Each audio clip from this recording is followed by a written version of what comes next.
I think we will start. There might more people come in, but this meeting is recorded anyway, so whatever we say here will not be lost. So welcome everybody. Well, just to say that some people did tell me that they will not be able to join, so we are recording. Good. But thank you so much for the ones of you who are here. And thank you so very much for your openness to being helpers in these deep dives. This is amazing. You don't know what to expect, and you are still coming with open minds and hearts. We really don't take this for granted. So thank you very, very much for being open to this experience. In this call, we want to give you like a first orientation about what it means to be a helper for Amanita muscaria. It's a very different experience than with other substances. And as I understand from Ram and Amnon, many of you are very experienced with holding space with other substances or without substances. So you already bring a lot of your own knowledge and experience to the table, and we really appreciate that. Amanita is a little bit different, and therefore we want to share a few things that we think are important for you to at least have heard already before, so you are not completely taken by surprise when they happen. Okay, Johan, do you want to give a little bit of an intro to the space?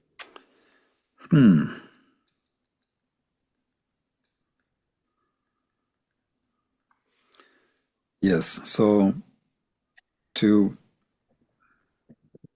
long for and want experiences that are out of this world or beyond the physical realm or beyond our physical senses is not new, it's very old, and there are lots of different plants provided by nature that allows us to have such experiences. Amanita muscaria is, in our view, one of the original ones. Just imagine walking in a forest. It's impossible to ignore this mushroom. Strong red, orange, white dots. So in our way of looking at things, the mushroom has been with humanity for as long as we've been walking around in the forest. It's a very old friend. But yet, we live under a notion that is very dangerous and poisonous and should be avoided. And there are really good reasons for that. This is a mushroom that generates experiences that we really need to be very respectful for. And many other substances one can take on one's own and still have some kind of orientation, still knowing that I'm on a substance, or my perception is distorted, or I'm having input from this and that, but I am on a substance.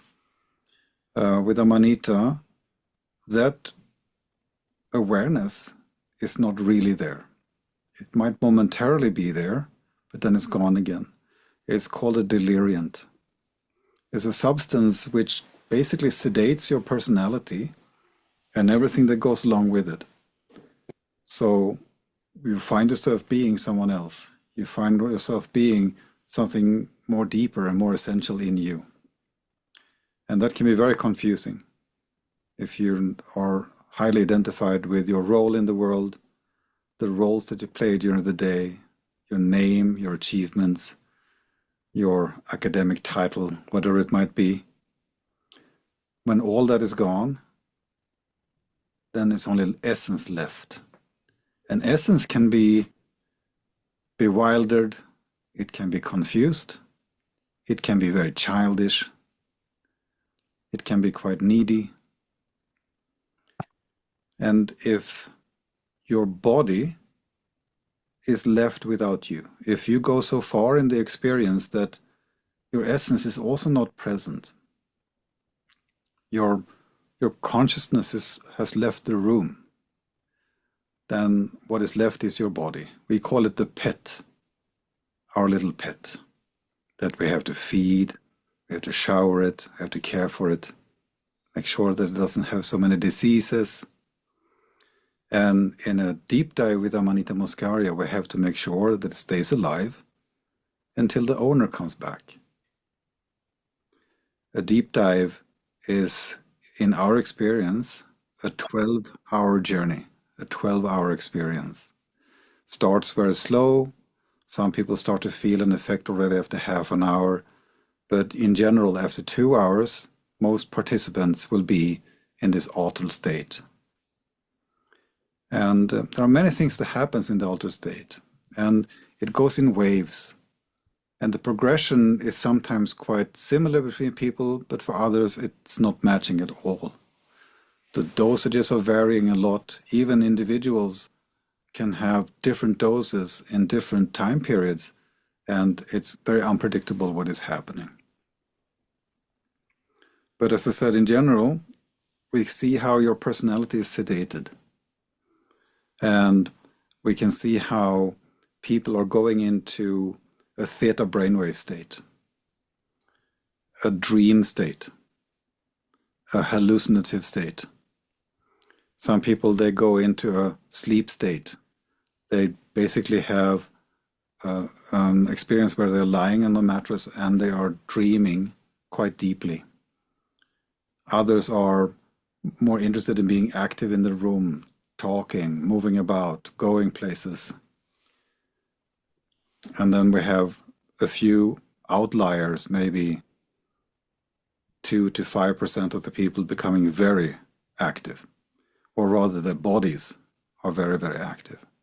So the role of a helper is to make sure that the pet is well taken care of. We are not there as therapists. We are not there to inject our own projections into the experience of the deep diver. We are not there to give emotional support in the way that we would talk with them and reassure them. And we are not there to teach our worldview. Oh, so now you see this, that means that.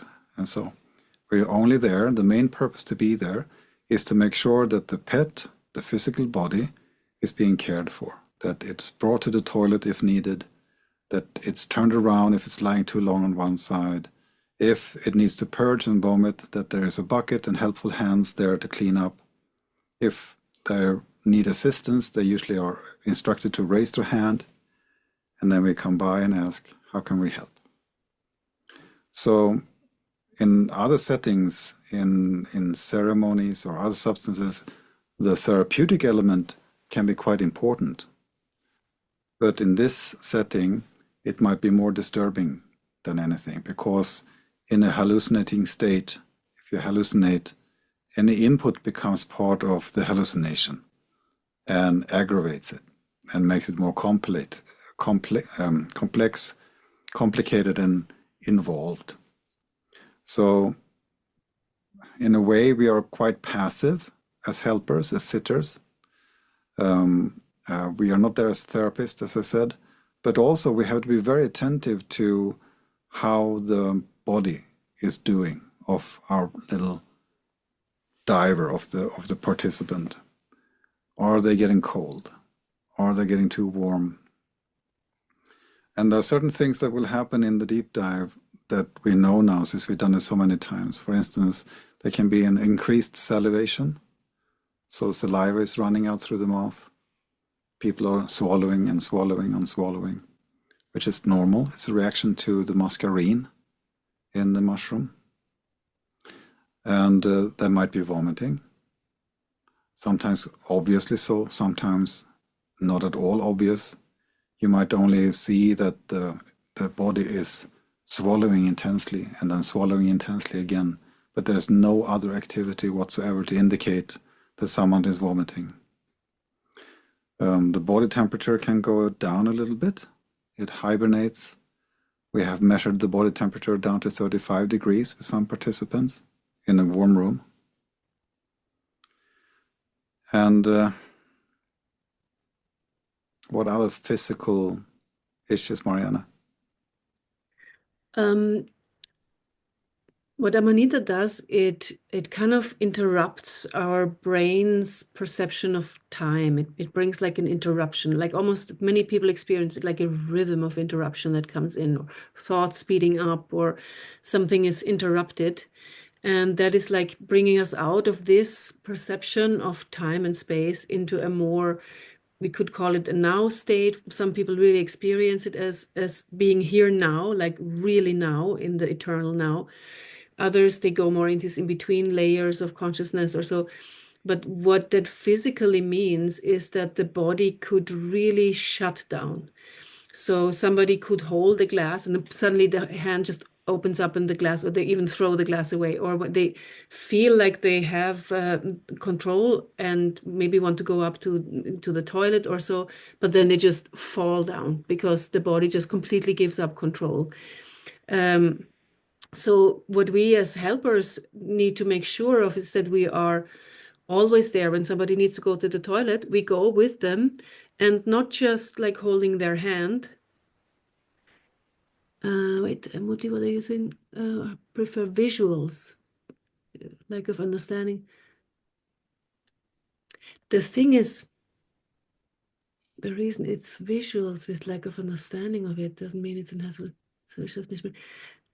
This is a very interesting point that you're making, Moti, about hallucinations. We will talk more about that because this is a fascinating subject that we are researching basically with this mushroom. But just to come back to the interruptions. So when we go with somebody to the toilet, you need to be prepared for from one moment to the other, carry the whole body weight. So best is like to put the hand over the arm over the shoulder, for example, to really go with people, to care for them and check in how are they with their balance and with the control over their body. So this is one of the things that we as helpers need to be very aware of. There can be a lot of sensitivity to temperature. Now we are going to have it more hot than cold. So we will see how that plays out. We've never been in such a warm place doing it.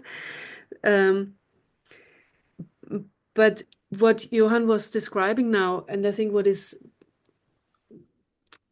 probably most different to other substances is that when you have these extremes, you have on the one hand a consciousness completely leaving the body, and then that body is going into this hibernation state, and the body that goes into this very low, like goes down so deep into a state, wants to get rid of it, like it has a reflex to vomit, for example. So sometimes we need to be most aware of the people that become very, very still. Because one of the most dangerous things is that somebody would vomit and then breathe in their own vomit. We really don't want that to happen. That's probably the biggest risk with Amanita, when somebody goes in such a deep state. So when we see somebody goes really deep, then as a helper, we become extra attentive. We really check that they are breathing. We put them to the side. And when we are seeing each other before the dive, we will together practice the secure side position that you also do when you find like a first aid situation where you need to use that, so that we all have a little bit of a training and feel comfortable with moving a body into the side lying position and with the head a little bit up, so that if vomit would come, that it could just flow out of their mouth. Because that they might be vomiting and have no awareness that this is happening. So we need to be careful, and we need to care for that. Okay, that is like one of the very, very important things to be aware of. The other one is that when they are, and we call it hallucinating, but I know it's a little bit of a tainted word, but it could be that a part of their personality is becoming, is like parts of consciousness that suddenly get super much energy, and that is embodied in the body. It's not on a just somewhere here. It's physically in the body. They might jump up and scream like this is a joke, or everybody wants to kill me, or whatever. So it can become really crazy, like what we imagine from seeing a crazy person, like fully living something very physically that we, in this reality that we share here, looks like crazy. But for that person, they are living a part that is completely real to them. And we call the word hallucination because from the outside it looks like a hallucination, but we have the deepest respect for what that person is experiencing, because for them this is completely real. And we need to understand that we are living our lives all hallucinating most of the time. We are living in our own bubble of our own story. And very often it has little to do with the people around us. So just to be aware of, it's what Amanita does, it basically highlights what is and brings things up to the surface very strongly. So when something like that happened, that can be a bit startling if you haven't seen that before. If you are used to accompanying people in ayahuasca or psilocybin or MDMA or so, is much softer. People become actually more vulnerable and more tender. And here you could meet somebody who is like a berserk, who has actually more muscle strength because the ibotenic acid actually could give you more strength. Like we have, had like small women, 3 to 4 adult men having to hold them for several hours, because if they go into an experience where their reality is, I have to fight for my life, then they have a lot of energy available. So we are now, I'm painting a little bit the extreme pictures because there might be 1 or 2 individuals that have that kind of journey. And that's why we need a lot of helpers, because that person might then need 3 or 4 people being busy with them for many hours. There's not just a little thing that just pops up and then they go down again. Because the other thing that Amanita really brings into the picture is looping. Again, something that we actually experience in our lives as recurrence, as we are making circles around the same theme. And as in our lives, we are frantically looking for the exit of that, that experience that is usually painful in some way or another. We want to get out. And in the loops, people can experience it in a very condensed form. Like maybe it's just a thought that keeps coming back, or like a story that keeps coming back. And sometimes people very desperately try to find, like they fix on one idea that might get them out of the loop, for example. And then they try and try and try and try. This is just like we do in our lives. But in Amanita, it looks really a little bit, it looks a bit crazy, but it's showing us how our consciousness on these levels work. And how do we deal with somebody being in a loop, for example, as helpers? And with somebody who is becoming very, very active. Again, like Johan said, our main responsibility is to keep the bodies alive, to keep the pets unharmed, so that the owner of the pet can return after it has been on a journey. So what is required is from the helpers to not be afraid to be physical, to really get in there physically. We really need from you guys to not be afraid to hold somebody, to really hold them, or to really carry them, or put down their pants and bring them, help them to pee or whatever. It's a deeply human contact experience. It's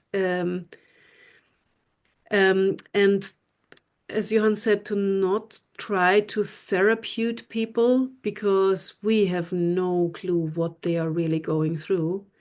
All we can do is have a container of an unconditional yes to their experience.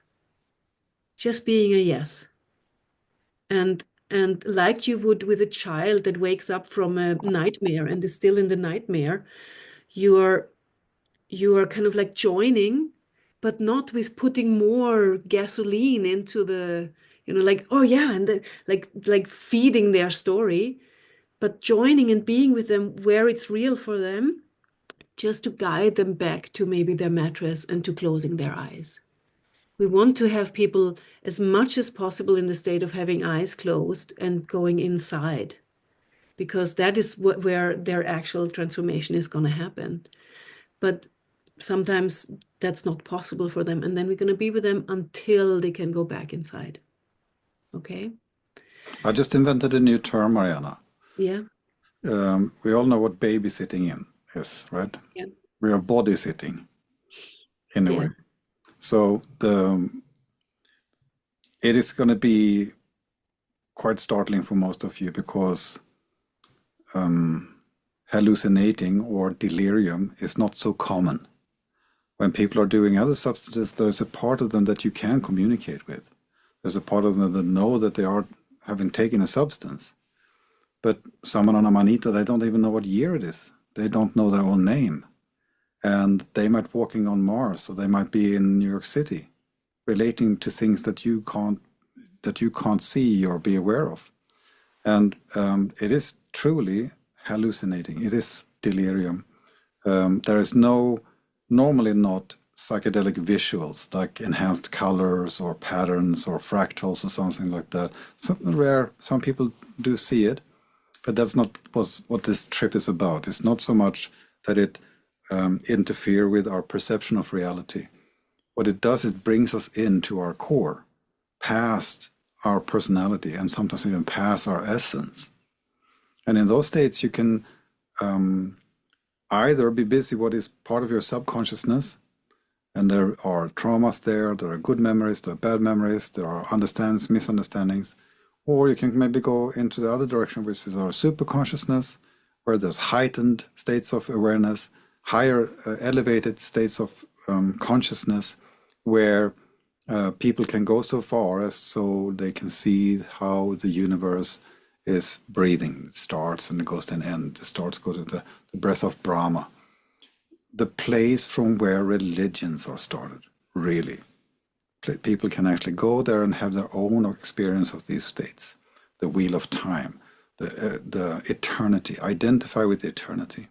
And for us who are still in Israel with sand under our feet, it's very difficult for us to be able to relate with these people where they are, and for them to relate with us where we are. So you have to understand that you don't understand and be humble to this new experience. It opens doors that other substances rarely open. And this is what we have. Yeah. Sorry. Yeah, this is what we also hear from people who have done lots of things, and we have also lots of experience, and we can all say the same, like, this is different. It's not a trip. It's basically more taking away layers, or helping us to sort out layers in ourselves, or visiting places in ourselves, but it's not really so much trippy, or it's more like, if anything, dreaming, but that is also closer to home in a way. It's not taking you out of your normal state in that sense. Yeah, sorry. Yeah, so it's basically a can opener. You're the can.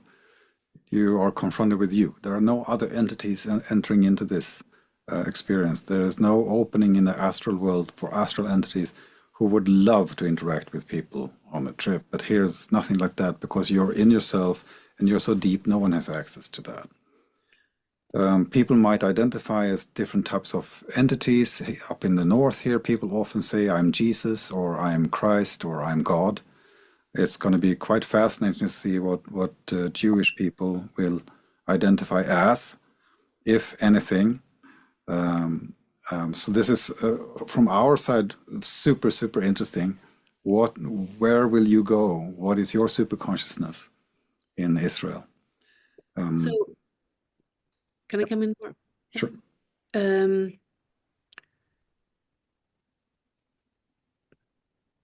Because I want to say more towards, so what does it mean for them as helpers? Mm-hmm. We are, as we call this, deep dives. We don't do ceremonies. We are no shamans. We are basically just normal people who have an interest in this, and some experience now that we can build our context on. And we really hold a space of, we could call it nothingness. We could call it a space where we intentionally don't put anything in, so that what every one of the divers brings into the space has actually space to come out or to work on the person. And we are not wanting people to put themselves under any hula bandula that we do, that we have seen is not necessary for somebody to have that experience. But on the level of the physical body, we are making sure that the physical body is safe, that we hold it, that we give it water. So when they want to drink, we will have like paper mugs so that they don't hurt their teeth. And so we have to be, these bodies, they are not capable of doing anything anymore, right? So we have to care for those bodies. And then on higher levels, we are holding a present state for them, a state where we ourselves also are as much as possible empty of interpretation, of story, of our own story also. So really for you, important that you also prepare yourself in the time now before the dive, so that you have yourself sorted as much as possible, that you can really be there for the people who dive. I know many of you are actually doing both, so this is going to be very interesting. We have never done this before, like a combination like that. So this is a joint adventure that we are going into.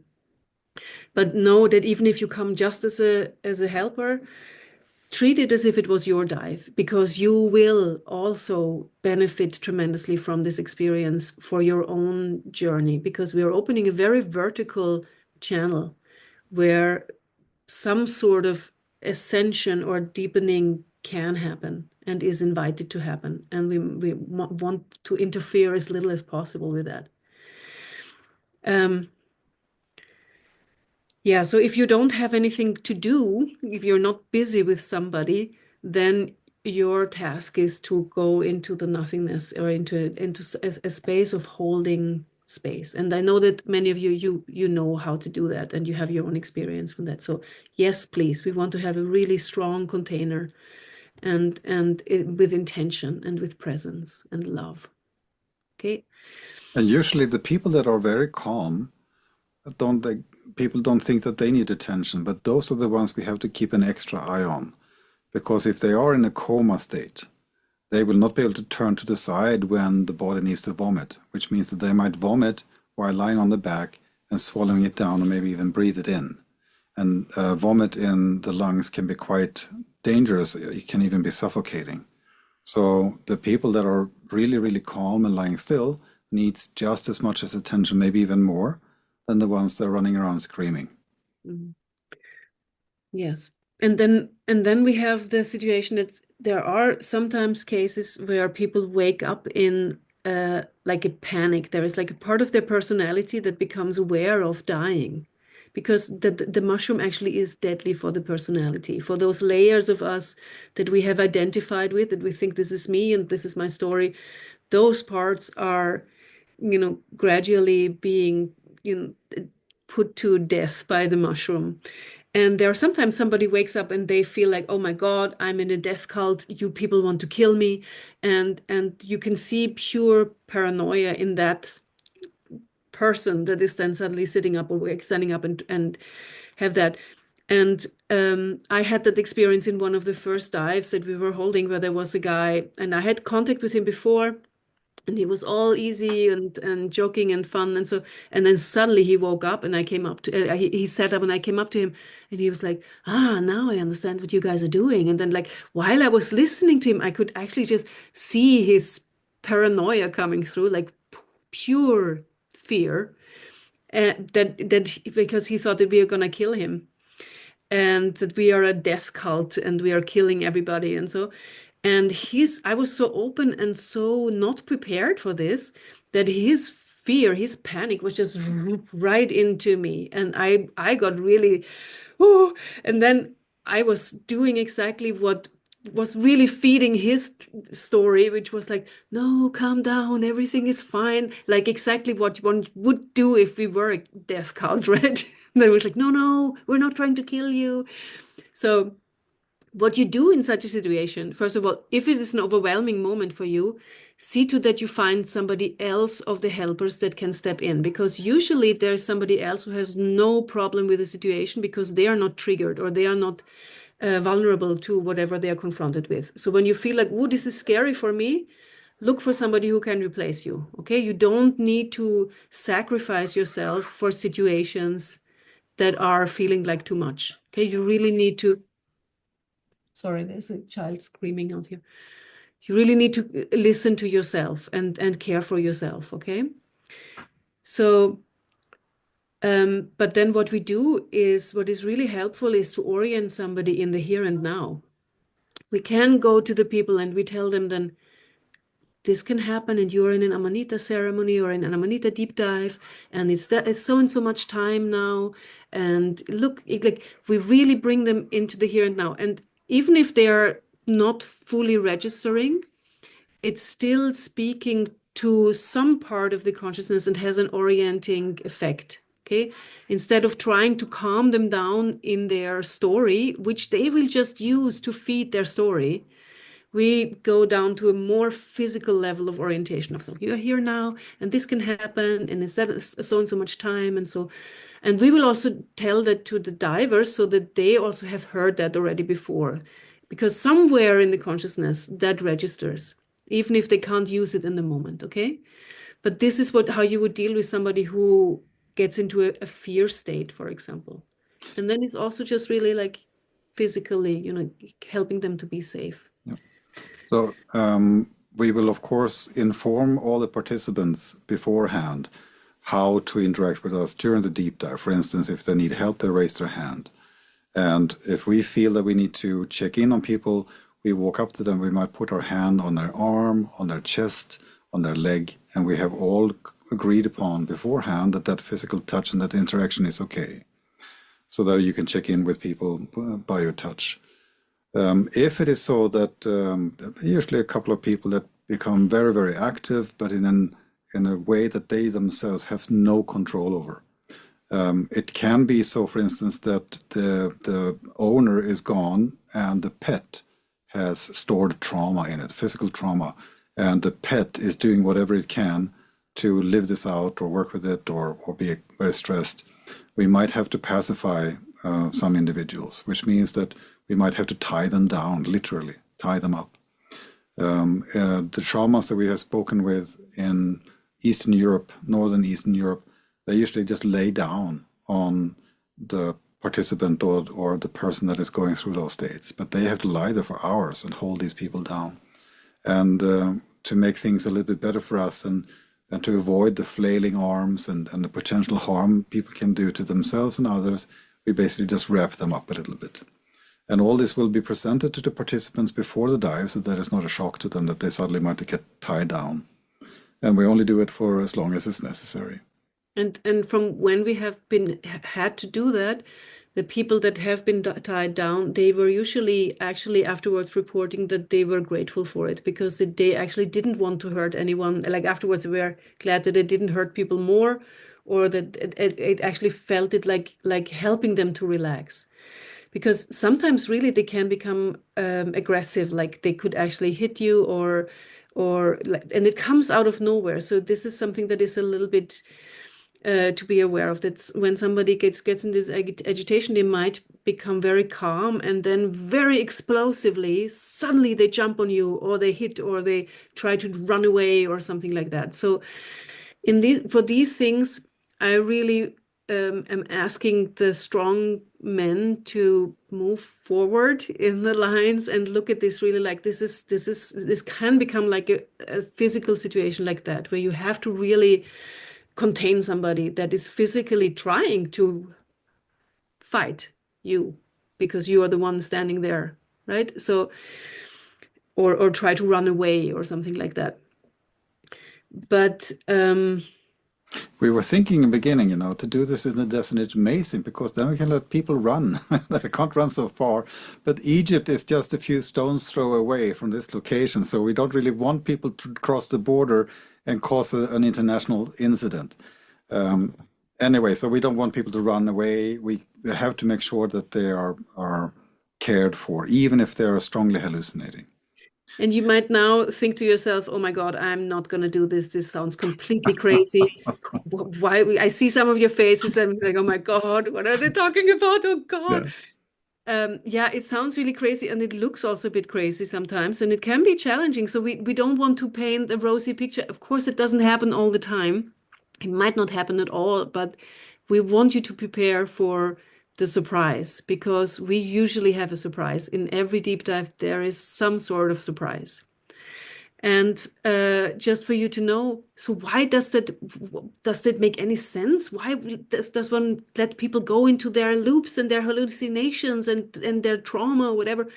But when you hear afterwards what people report after the dive or then afterwards in their lives a few, like later, you see that for many people, it's like years of therapy that they could just go through in these hours where things could sort themselves or be relived, but not fully, but with a little bit of a distance maybe, or where the body got to experience something without them having to understand at all what's going on. But clearly there was a trauma held in the body that was completely limiting their life experience that they were not even aware that happened, like rape or things. There's like stuff so dissociated and so suppressed that we don't even have a memory to it, but the body remembers.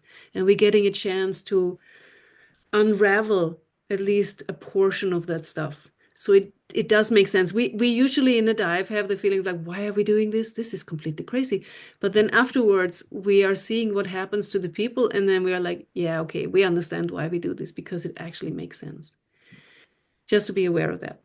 Just want to quickly answer the question that came here into please. Yes, sorry. Do we bring them back to here and now only at the end or during all the dive as well? The here and now is the ground we stand on. So we bring them always to the here and now, no matter when. Actually, what is here and now? Exactly. So these are the things that you can start to explore on that type of substance, on that type of mushroom.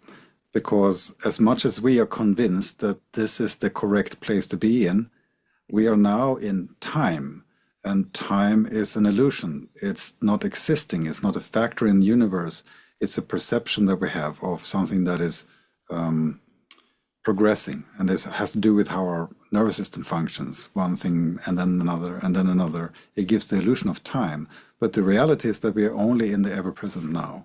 So what we say when we say we bring them back to now, we actually mean we kind of orient them a little bit, so that they get a chance to know that there's something else going on, but what their consciousness are busy with. We orient them in the physical here and now. That's what I mean when I'm talking about that. But they actually might be much more here and now than you are. And Most you likely. might have to recognize that you are the one lost. And this one is actually much more here right now. And then you can just like, I still have to care for your body, but so. It can also be so that people are experiencing telepathy and imagined telepathy more often than actual telepathy, but also a kind of merging of consciousness that they can actually feel that they are the other people in the room and that they have the capacity to step into other people's being and experience it as they are. It gives an enormous sense of oneness. We are one. And in that moment, that's the truth.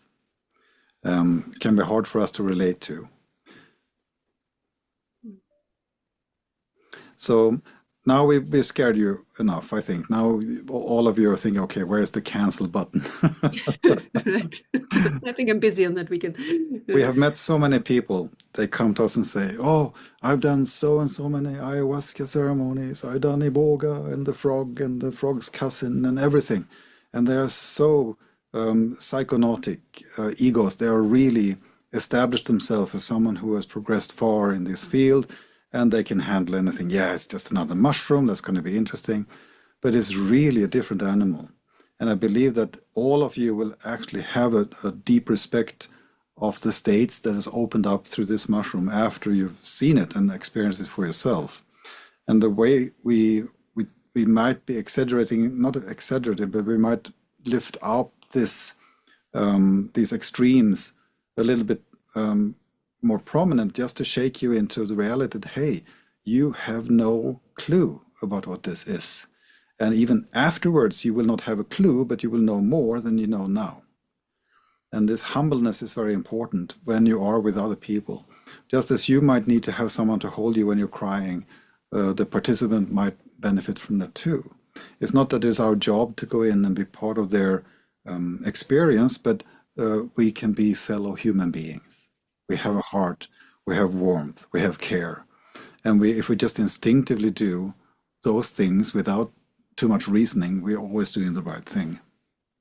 Yeah, I think this is beautiful to mention that we are all on eye level in this. You know, there's one being on the floor and I'm the one caring for the body, but the next moment it's me on the floor and somebody else caring for my body. And this is what we do for each other to, you know, liberate ourselves actually. To allow the experience of that there is something else and that else might be more real and true than our normal experience in our meat bags. Yeah. I would like to open up for some questions, and I think that some of you might be a little bit scared or fearful. Please don't. Most of the participants will lie still and everything. They're all is like, fine. oh God. And Marianne and I will be there constantly caring for the worst cases. But please shoot if you have any questions.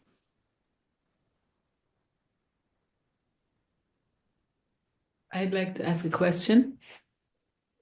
My name is Gili. Hi. Very happy to be a part. It's the first time for me to experience it as a diver and hopefully as a helper as well. And from what I understand from you, a diver can be in a state where she or he are not able to communicate what they feel or need or want.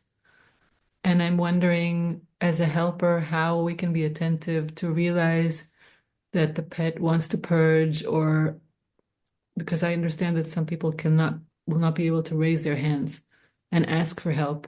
Correct. Good question. Yeah, Very good I'd like question. to hear more Yeah. about that. So we mentioned that a little bit before. The people that are semi-active, that have a limited control over what they're doing or seems to have, or when we walk them to the bathroom that they can take a few steps on their own, that's a different state. That's not the coma. So the coma state is when you actually has zero ability to move your body. There is a word for that, when the body is basically locked up, but you can be conscious anyway. Paralyzed or? No, there's a No. different. I know, yeah. Anyway, so what we do then is we make sure that the very still ones have a sitter sitting next to them. You can monitor that the breath is moving close and fine. It's usually much slower. You can monitor the body temperature. We're going to have a thermometer with us. We can check how the body is, so we keep them covered. And it's always more important to keep them warm than to take the cover off. And So, don't misinterpret the sweating. The sweating is not because they're warm; it's because they have a reaction to the muscarine in the mushroom. I'm not on Mariana. Hang on a second. okay, fine. So when someone lies on the back still and you're sitting next to them, you will see if there is a mechanical vomiting happening. It will look like a swallowing function. So that it was hard to notice. You have to sit close, and then you hear or you see, and it's repeating like that. So the vomit is coming up and it's being swallowed down again. And then we will turn that person to the side. And it has just happened a few times that was like that. So you don't have to worry. It's quite rare, but we need to look out for it. Then we turn the person to the side. And in this state, in the comatose state, people are almost double as heavy as they are normally. So if it is a young lady with a small stature, a petite woman lying on the mattress, she might need 2 or 3 men to turn her to the side, because somehow the rules of gravity are different. That's all I can say. I don't really know. We haven't really weighed people if they are physically heavier, but it's really tough to turn someone to the side. And you will have instructions of how to put persons in this side position. It's like a normal first help position, so that their airways are free. And if they purge, if they vomit, it's going to pour out of them easily. Does that answer the question? I have another thing to answer the question. The and then it's also so that these are like the comatose people that are completely still. But then there are the people where they're also gone with their consciousness, but the pet is still here. And when the pet needs to go to the toilet, for example, it normally would signal to us, to the owner of the pet, that I need to go to the toilet. And then we can say, okay, in half an hour, the call is done, then we can go to the toilet. But since you as the owner or the owner is not here anymore, the pet might become restless. The pet might start to move around and toss and turn and become like, start to move. And that is usually a sign that the pet has a need to empty itself. Most of the time, that's what the pet needs. So what we do then, we go and communicate with the pet. We touch it maybe gently. And we say, do you need to go to the toilet? And then sometimes the pet actually is able to respond in a very simple way, like nodding with the head or something, or they just come with us. So you can actually communicate with the pet. And it would show by becoming restless that it needs something. Or also then with the vomiting or so, you would notice it in some way. For those of you who are interested in a more scientific way of looking at the human consciousness and how it's divided in different levels or layers, this is a fascinating thing to discover, that the pet, your organism, the physical body, has its own consciousness. That is a more passive one, but it's still there, even if the rest of you is gone. So come with the curiosity and look at this Amanita muscaria flying circus, because that's what it is. Gili, did that answer your question? Okay, thank you. Thank you. Yeah. I just want to say, can you hear me? Yes. That it sounds like you're really reinforcing like the extreme scenarios, and I understand why you do that, but that really there's also quite common. What we have seen is just an amazing experience of bliss, and people just kind of just pouring into bliss and experiencing something really wonderful that you may not know what it is, but it's something's going on there, and all you need to do is just be there and watch. Absolutely, but for that we don't need to have the call. Yeah, I know, but Need to prepare the people. I think people should know that that's also Yes. part of the circus. Yeah. Absolutely, and that it's really important that you bring that in. We are now really, giving you all the extreme examples, and then you might think, oh my God. But yes, what we are describing is like a few individuals within 15%, about within the 15%. whole group, and the rest is lying still and having an amazing journey and bliss and revelation and whatever it is that individual. Insights, Yes. answers to questions. If they have prepared, they have questions that they ask themselves. They ask their subconsciousness, their superconsciousness. They might even pose questions to earlier lifetimes. Because what we have seen, this is not theory anymore, is that many of the people that do the deep dives are discovering loops that are not just based on what has happened in this life, but loops that are anchored in an earlier lifetime. There can be an experience that they are still working on to fully embrace and say hello to, that was so powerful in an early life they didn't have time for it then. And it lingers. It becomes a new opportunity every lifetime to go through these loops. We have relationship loops, financial loops, racial loops, all kinds of different types of scenarios that we are meeting again and again and again until we can live it fully. Live it fully. Feel it, think it, be it fully. And then the loop lets go, and then we go into the next step of our evolutionary path. So I say about 15% of the people will be those that we need to care for extra.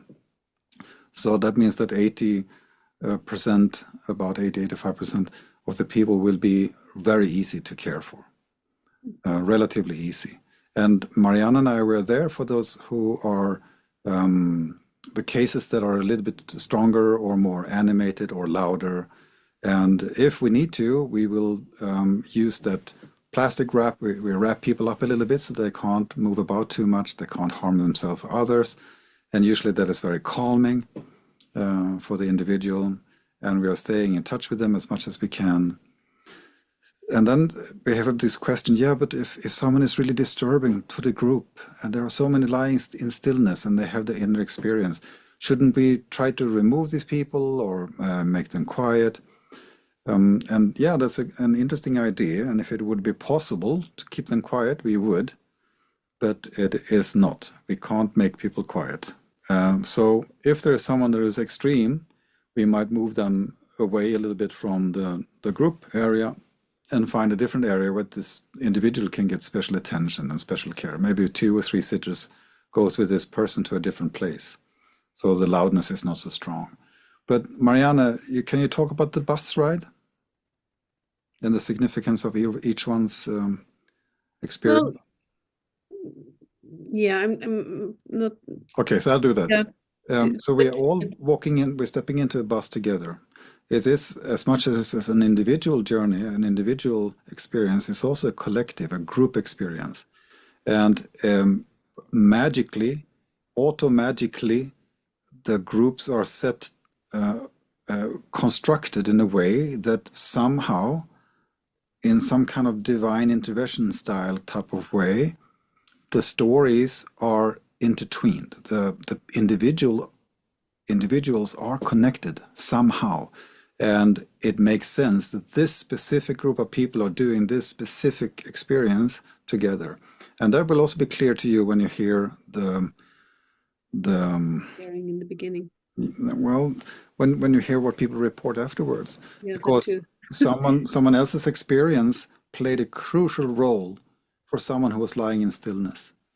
Someone's words, someone's actions, someone's emotional states.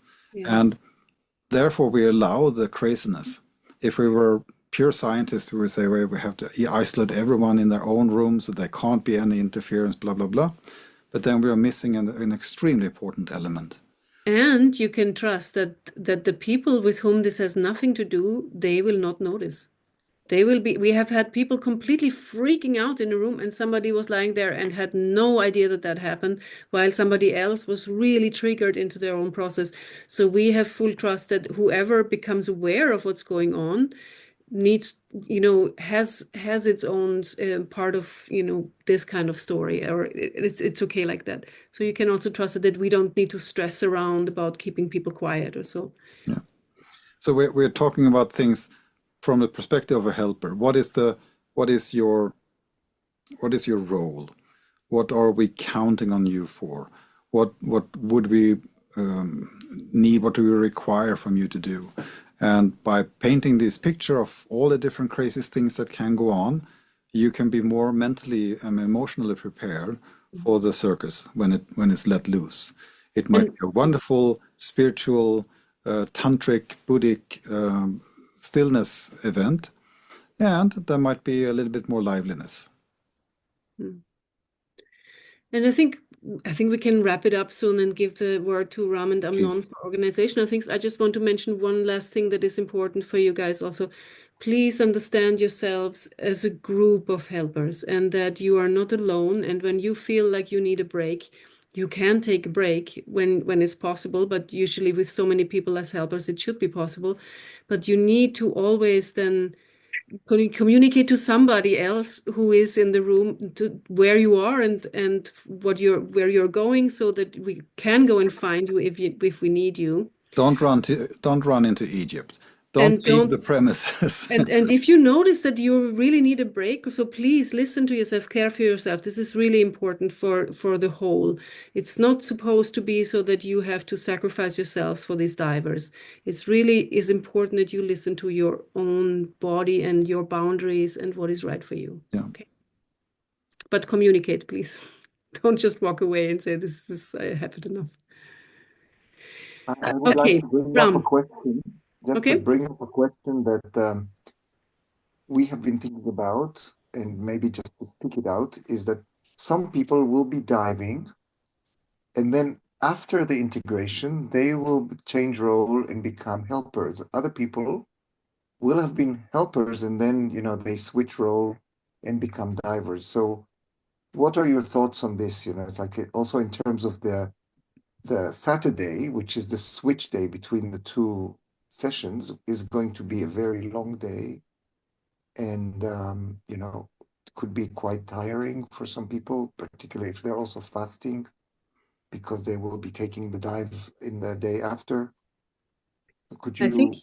this is a very good question, Ram. Thank you for asking it. I think that what will be very good for you if you are in some way having a combination of those two roles, consider these 5 days as one long dive in which you are in different roles and also in the breaks, and you are really called into full self-responsibility to listen to your body, to take the breaks that you need to when we have, you know, ended the first arch, that you really go and rest and go into your own space, that you really check in with what do you need for yourself, that this is the most important thing. You keep the contact with yourself as the highest priority. And that if you need anything, if you feel like, wow, this is overwhelming, or I feel I'm still so much in my dive, I don't think I can be a helper, or so, communicate with us or with Ram and Amnon so that we know where you are, so that you don't just silently have to suppress your process to be able to function. No, we have never done this before, but we trust that it's going to work out magically and beautifully, and that all our subconsciousness will adjust to this frame in a way that is not going to overwhelm us in one moment so that we can completely dysfunctional for the second part, or the other way around, that it's going to be portioned out beautifully.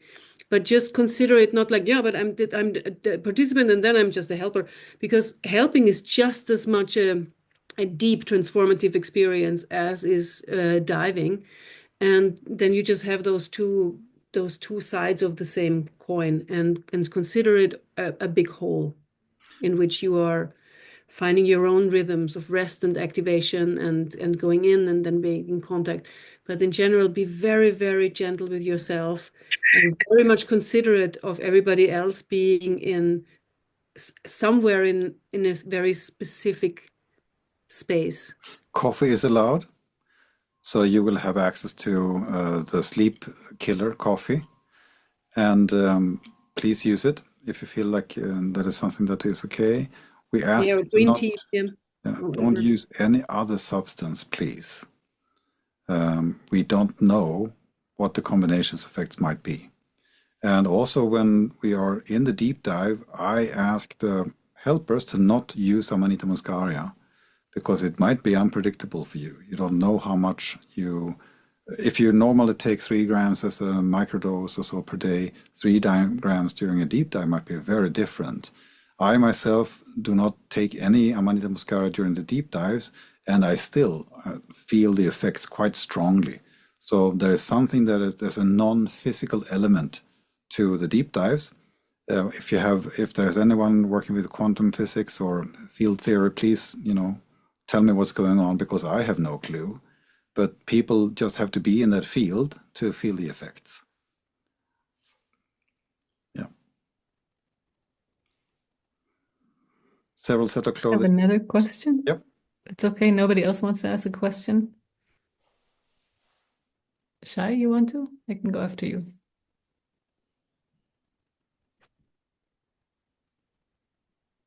Hello, everybody. Well, in a way, you answered the question. I just wanted to know if during the 12 hours, do we have like sections, like organic breaks? Like after 3 hours, after 5 hours, after 7 hours. Is there any structure, or we completely go with the flow? That there is a magic structure, and we will know about it afterwards. So there will be waves of activity in the whole group, and then everything calms down, and you hear, are there animal noises in the desert? Are there like cicadas or something like that? Maybe the scorpions are having a party. I don't know. You will hear that. Everything's quiet. And then you think, oh, nice. Now I can go relax. You turn your back and suddenly 3 people pop up, 5 people pop up. So there is some kind of rhythm in the madness, but it's unpredictable, completely unpredictable. But to know that there will be food for the helpers, so we will have some sort of like a buffet of some things where you can go and help yourselves with fruit and nuts and cheese and whatever. Maybe I would say here something about this. You would say something about it. Okay, just to No, know I just want that to say about what you just said. We do have a space for the helpers. So there is a space where helpers can go and just be at the helpers space and rest there and eat there. And it's like if you need to kind of step away from what's going on, there is a space for the helpers to come together and to meet and to and it's kind But of not it's a everybody at separate once. space. Hmm? Sorry, Amnon? Not everyone at once. exactly. So this is the thing when it comes to, there are these waves of activity, and in between when it calms down, and then some people can go and eat something and rest a little bit and go outside, and you just communicate with the others that you are going now so that they know that who is out. And that's it. And like this, you can find your own flow of being there and being present, but then also really taking time for yourself and taking a break. But it is like Johan said, it's unpredictable. We had, dives where we had beautiful waves of active and quiet. We had dives where it was just active from the beginning to the end, and we don't really know Okay. what it's gonna be. Gili. Okay, so first of all, I've never been in such a context where there are so many helpers and they switch.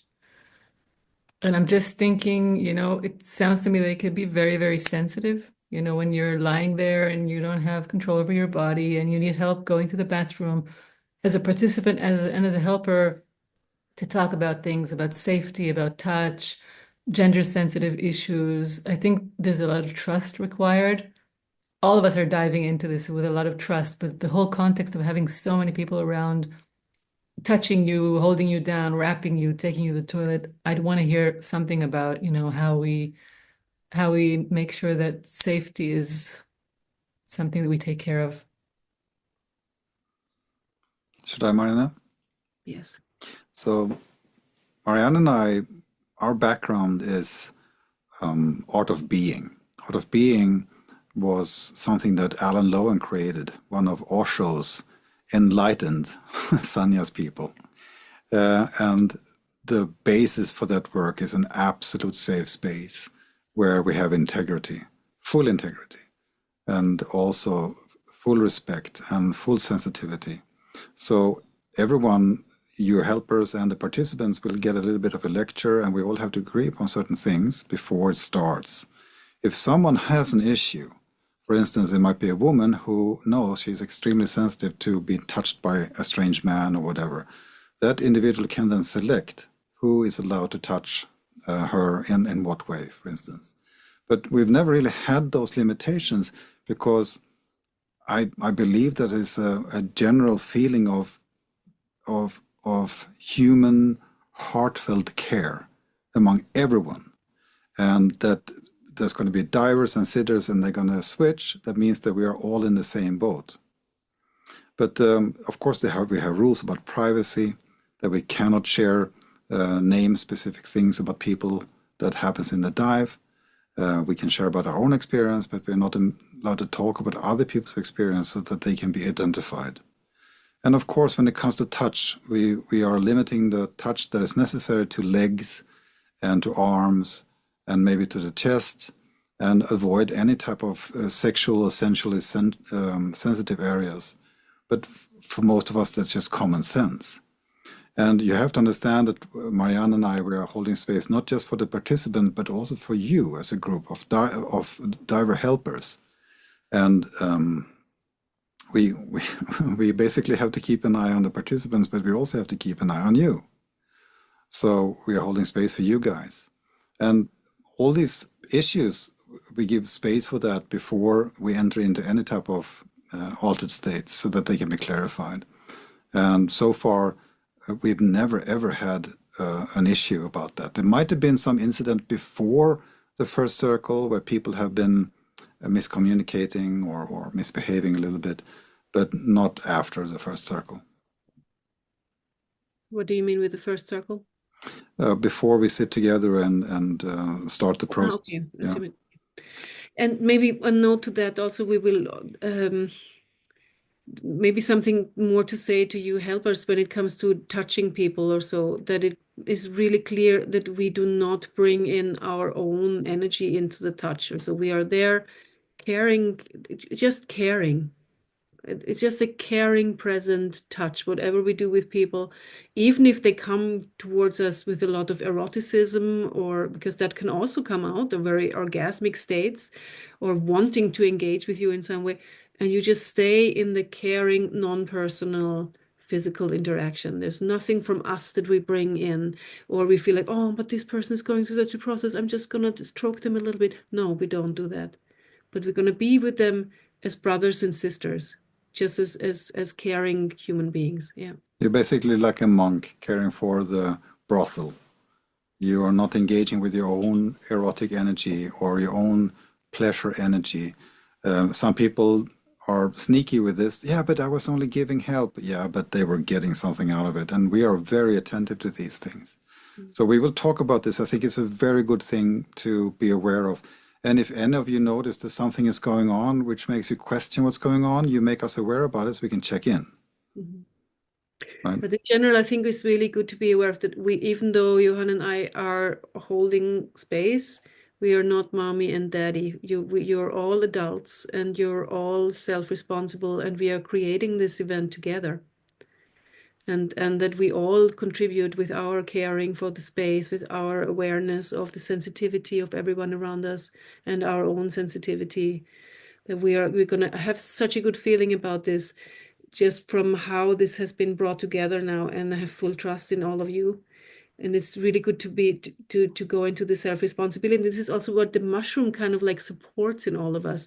We have seen in our helper teams, we usually have people as helpers who have been diving before. So this is a very special situation that we have now so many helpers, and basically almost nobody knows what these states, has no experience of these states.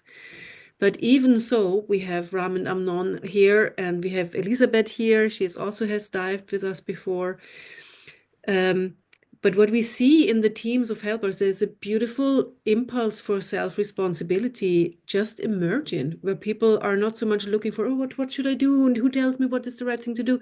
But people center themselves, and then they respond to the situations to their best ability. And this is beautiful. And this is what we want to hold space for also, like all of us coming together, doing this together. Caring for each other, the way which we probably did before all the politics and nation states and all this shit and tribalism. So there's so much stuff where we forgot to care even for ourselves. So I think most of us have the capacity. We just have to knock on the door of the heart and open it, and then we all know instinctively what to do with each other. Okay, any more questions? We are available not just now during this call. You can at any time write us on Will Be One if you have a question, if you have a concern. You can always talk with Amnon and Ram about anything also. This is a family of individuals that are traveling through the human experience. It's a very big context. And if you have not yet have access to the microdosing course, I think it would be great if you get access to that. You can read about that, just to tune into this mushroom and what it does a little bit. I think that can be nice for you to just prime yourself a little bit about this specific medicine. I think that even more than priming in the abouting, the fact is that almost everyone here is already microdosing. Very good. Because we supplied the kits. And I feel that, you know, the journey has already begun. You know, we're already open the space, and we're gradually moving into it, kind of coming from different directions, but it's already happening, and the care is already there. And I also hear it from the people here, you know, the people who speak to me and ask where they can help and what they can do. There is a lot of care already present. It's just going to rise more. So Ram and Amnon, do you guys want to say a few things about organizational stuff? Yeah, we do. אמנון, אתה רוצה להתחיל? או שאני?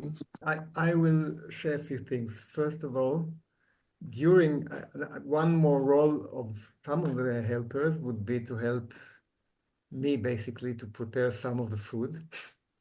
It won't take the whole time, but we might need an hour here and an hour there with one or two other people to help me. We don't have to decide now, but I will ask some of you to help. And we also need some of the people here to help us carry things to the site, because we are going to order the food stuff, but some of it is maybe easier. We get some things here in Haifa or somewhere else, and we don't have enough room in our car for everything. So we might ask some of you, or maybe we'll ask some of you to buy some stuff and bring it with you, and of course bring us the receipts, and we'll. Be more specific than that, Amnon. Can you be more specific? I don't have the list. Yeah, I mean, no, I don't need to be more. Maybe let me be specific, and then you can add if you think of something. Is that okay? Yeah. Okay, so we want to have as many cushions and like blankets and stuff as possible, so like people can not only where you sleep, but also to have there in the main room. And so if you have blankets and cushions you can bring with you, that would be very nice if you bring extra, not just for yourself. The other thing is that we would want to have, if somebody who is coming only to be a helper on the second phase, on the second dive, if they could buy fresh bread, so that we will have some fresh bread coming in on Saturday. I mean, they would probably buy Friday, but then we also would like some people, so I'm just mentioning these things, and then you can contact us and tell us, I would like to do this or so on. We don't have to arrange it all now, but we would like to say it so that you know that if you are able to pass by Haifa, particularly if you're coming for the first dive and to pick up some things, there are certain things that will need to be picked up in Haifa and certain things that will need to be picked up in Jerusalem. A couple of boxes, a couple of crates of food, some other things that we are preparing. And the more that we can let somebody else carry, it's not a big thing, but just if you can pass by us and collect some things, that would be a great help. Some people have already collected some stuff that they are bringing. It would be very nice if some of you helpers can show up, those who should come on the first dive. Whether you're going to be diving or helping, it doesn't matter. If you can come early and help us a little bit with arranging the space, there are some things that we just need some hands, like there's the tree that needs to be cleaned. There's some stuff around in the place that just to be there and help us organize. That would be nice. If anybody, I mean, we do have one or two people coming even the evening before, so that we can start early in the morning tying nets and making shade structures and so on. So if somebody wants to come already the evening before and be with us in the morning, that's also possible. Just let us know. What else did I want to ask? If anybody has a UV lamp, that would be very good. That's just something that came up now when Johan was talking about scorpions in the desert. We could see the scorpions at night if we have a UV lamp. So that would be nice. Other than that, I think we would post on the helpers group if we need any kind of help as soon as it comes up, as soon as we realize we need, and then we just ask you to just be, responding, so that we just get an answer, we know who's taking care of it, and then we just let it go, and we trust that it's just being taken care of. And then, of course, we will need some help in the end. If some people who are going to be helpers for the second round, then we will need some help wrapping up. And if you can not rush to leave early and just help us kind of do the closing well and leave Ben with a beautiful place, just like he started with. So they don't have much work to do after us. Yeah, those are the things that I can think of right now.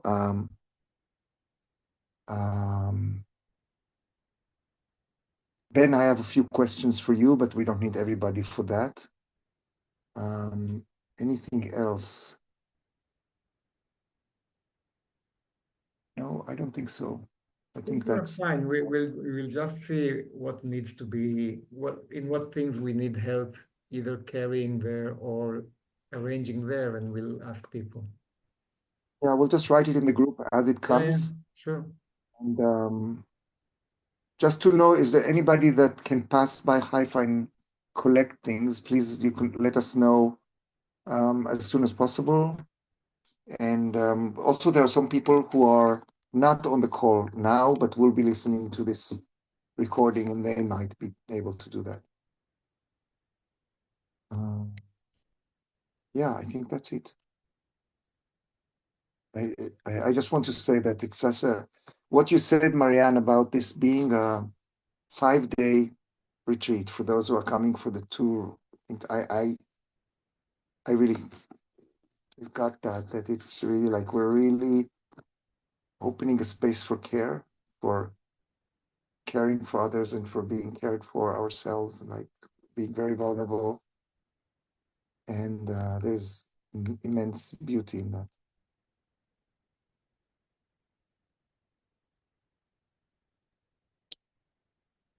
Yes, it's beautiful that you point that out, because I think that there is actually different roles that we are more comfortable in, and we usually choose the ones that we are feeling more secure in. And if you have such a journey, you really get to experience all the different stages, from being cared for and caring for and having to ask for help and being the one to help, all these places. And yeah, wow, what an opportunity to really journey through all of them. So yeah, good to hold the arc for the whole thing and know that it's not over before it's until it's over. You are always still in the middle of the process, even if you think, okay, I've been diving and now I'm going to help, and no, you're still full on in the journey. So, and it's actually, like you said before, it starts now and it's going to end some weeks after the dive. So it's a big arc that we are entering into. And to be aware of that, also be aware of in your life that you're opening a space for something, for real transformation, if you choose to. And you're super cool people. You have no idea how cool you are. And, in a very long perspective, millennia, this is not by chance that you're here. There's history in the making.